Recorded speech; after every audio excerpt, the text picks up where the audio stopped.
Doctor বলছে আমরা একটা ফিউশন হোমিওপ্যাথি ব্যবহার করি। ফিউশন হোমিওপ্যাথি বলতে বোঝায় আমরা কনস্টিটিউশনাল হোমিওপ্যাথির পাশাপাশি আমরা কিছু থেরাপি ব্যবহার করি। লেজার থেরাপি গ্র্যাজুয়ালি থিনিং হওয়ার পরে চুলগুলো পড়ে যায়, কিন্তু ফলিকলগুলো তাদের রিগ্রো করার ক্ষমতা রাখে। আসসালামু আলাইকুম, আমি ডক্টর আকমাল হোসাইন, ডক্টর পলস ক্লিনিকে আছি হোমিওপ্যাথিক কনসালটেন্ট হিসেবে। আজকে আমরা কথা বলবো অ্যালোপেশিয়া অ্যারিয়াটা নিয়ে। অ্যালোপেশিয়া অ্যারিয়াটা একটা অটো ইমিউনি ডিজিজ।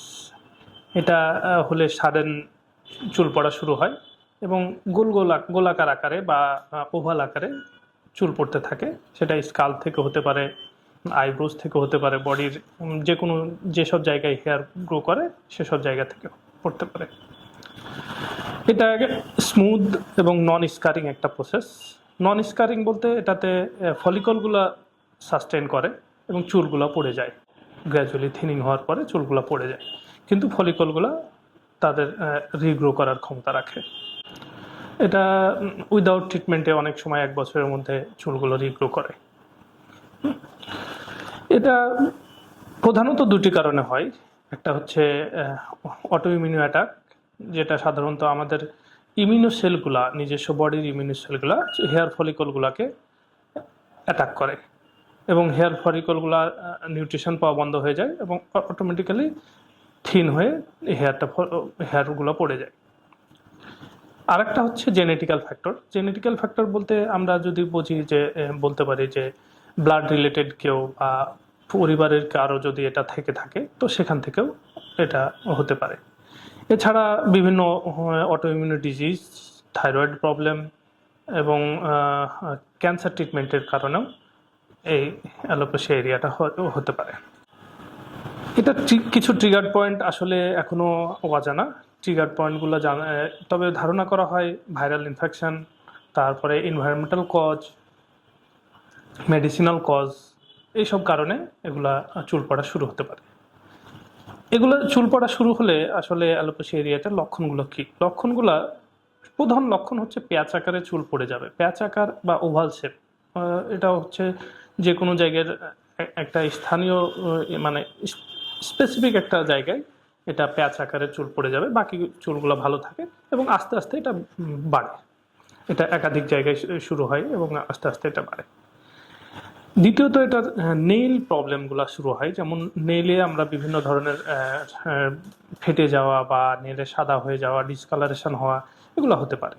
চুলের ডিসকালারেশন হয়ে যেতে পারে এবং চুল ডেভেলপটা যে ভিজেবল মানে চুলের ভিতরে যে ফলিকলগুলা সেগুলা ওয়াইড হয়ে যেতে পারে, যেটা খালি চোখে ভিজেবলও হয় অনেক সময়।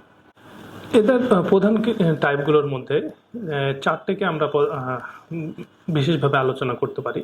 এটার একটা হচ্ছে অ্যালোপেশিয়া অ্যারিয়েটা টোটালিস যখন হয় তখন সাধারণত স্কাল থেকে পুরো চুলগুলো পড়ে যায়।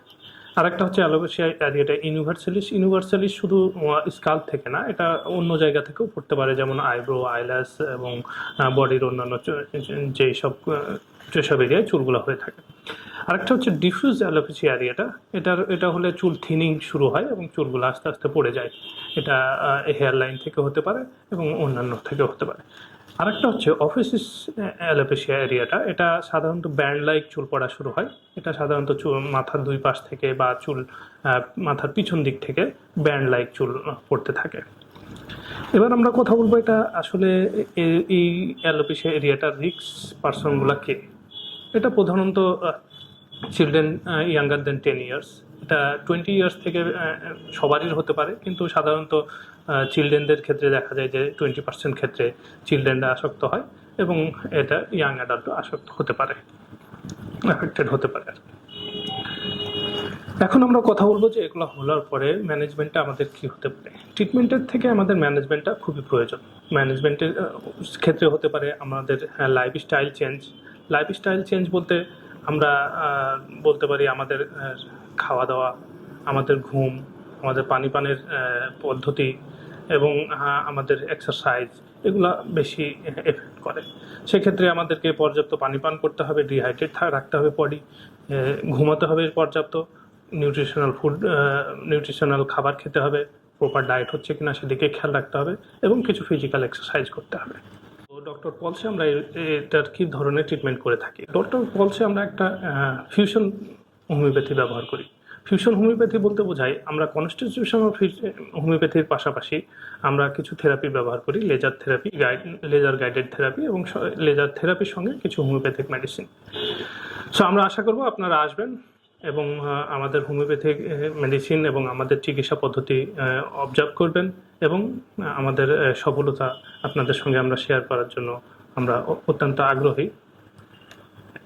আশা করছি আপনাদের সঙ্গে সবার সঙ্গে দেখা হবে। ধন্যবাদ সবাই।